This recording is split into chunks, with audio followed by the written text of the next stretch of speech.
నేరుగానే సమాధానం చెప్పాలని అనుకుంటున్నాను. కొద్ది సమయం కూడా ఇవ్వాల్సిందిగా కోరుతా ఉన్నాను. హరీష్ రావు గారు ఒక ప్రశ్న దాటేయటానికి ఉప ముఖ్యమంత్రి గారు, ఫైనాన్స్ మినిస్టర్ గారు ప్రయత్నం చేశారని చెప్తా ఉన్నారు. నేను దేన్ని దాటేయటానికి ప్రయత్నం చేయట్లేదు అధ్యక్ష. మీరు మీ ప్రశ్నలోనే చాలా స్పష్టత ఉంది. దానికి తగినట్టుగానే నేను ఆన్సర్ చేశాను తప్ప ఎక్కడ తప్పించడానికి ప్రయత్నం చేయలేదు అధ్యక్ష. ఎన్ని డిఏలు పెండింగ్లో ఉన్నాయనే ప్రశ్న లేదు. పెండింగ్ వాయిదాలతో పాటు ఉద్యోగులు, పెన్షన్దారులు కరువు భత్యం చెల్లింపులు పరిస్థితి ఏంటని అడిగారు. ఎన్ని ఉన్నాయంటే అన్ని లెక్క చెప్పేవాడు. అదే నాకు ఇప్పుడు కూడా ఇబ్బంది లేదు, చెప్తాను స్పష్టంగా. అధ్యక్ష, ఈ రాష్ట్ర ప్రభుత్వానికి మిత్రుడు చెప్పినట్టు డాక్టర్ ఈ క్యాబినెట్లో ఉన్న ముఖ్యమంత్రితో సహా అందరు మంత్రులకి మానవీయ కోణం చాలా స్పష్టంగా ఉంది అధ్యక్ష. ప్రతి నిర్ణయం అటు ఉద్యోగస్తులు కానీ ప్రజల గురించి కానీ ఆలోచన చేసి సాధ్యమైనంత వరకు వాళ్ళ ప్రశ్నలు, వాళ్ళ సమస్యలు పరిష్కారం చేయడం కోసం ప్రయత్నం చేస్తాం అధ్యక్ష.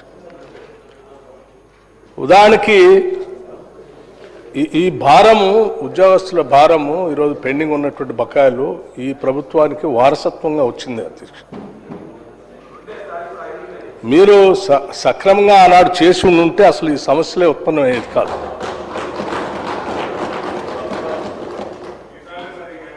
కరువు భత్యం డిఏ విషయంలో గత బీఆర్ఎస్ ప్రభుత్వం 1/7/2022, 1/1/2023 మరియు 1/7/2023 నుండి ఉద్యోగులకు ఇవ్వాల్సిన డిఏ బకాయిలు ఇవ్వకపోవటం వల్లనే ప్రస్తుత ప్రభుత్వమే ఇవ్వాల్సిన పరిస్థితి ఏర్పడింది. 3 డిఏ బకాయిలు మీరు పెండింగ్ పెట్టిపోయారు. 3. ఆ 3టిని మేము వచ్చిన తర్వాత వాటిని క్లియర్ చేశాం.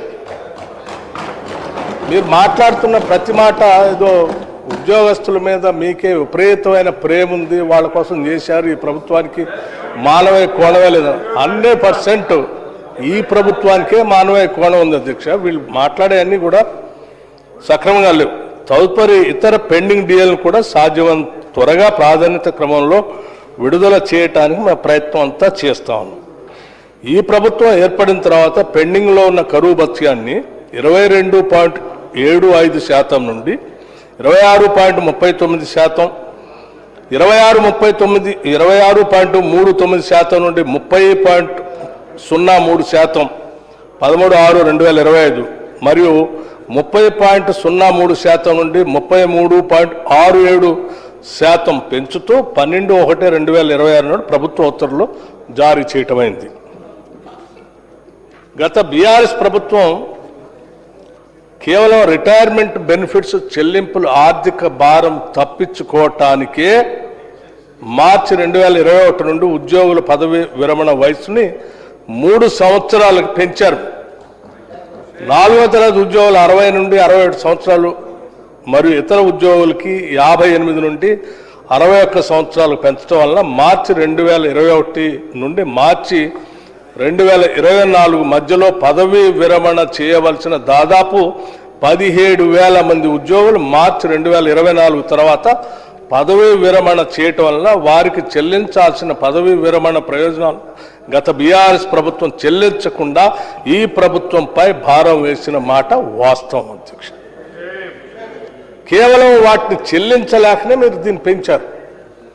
అంతేకాకుండా ఏప్రిల్ 2020 నుండి మార్చి 2021 వరకు ఉద్యోగులకు చెల్లించాల్సిన పిఆర్సి 2020 బకాయిలు కూడా పదవీ విరమణ సమయంలోనే చెల్లించే విధంగా గత ప్రభుత్వం తీసుకున్న నిర్ణయం కారణంగా ఏర్పడ్డ అదనపు భారాన్ని కూడా ఈ ప్రభుత్వమే చెల్లించింది. దానికి తోడు పదవీ విరమణ వయసును పెంచడం వల్ల ప్రస్తుత రిటైర్డ్ అవుతున్న ఉద్యోగుల సర్వీస్ పెరగటం వల్ల వారు చెల్లిస్తున్న గ్రాట్యుటీ, సరెండర్ లీవ్, జీపీఎఫ్ వంటి ఆర్థిక ప్రయోజనాల్లో కూడా పెరుగుదల ఏర్పడి ఆ అదనపు భారం కూడా ప్రభుత్వమే మోయవలసి వచ్చింది. ఈ ప్రభుత్వమే మోయవలసి వచ్చింది. మొత్తంగా వారు గత ప్రభుత్వం చెల్లించాల్సిన రిటైర్మెంట్ ప్రయోజనాలు 3 సంవత్సరాలు వాయిదా వేసి మాపైకి, ఈ ప్రభుత్వం పైకి బదలాయించారు. అయినా ఈ చర్యతో అధిక ఆర్థిక ప్రయోజనం కూడా ఈ ప్రభుత్వం చెల్లించాల్సి వస్తుంది. దీంతో ఈ ప్రభుత్వంపై అదనపు భారం పడింది. అయినప్పటికి కూడా మేము ఆ భారాన్ని కూడా మోస్తూ న్యాయం చేస్తున్నాం.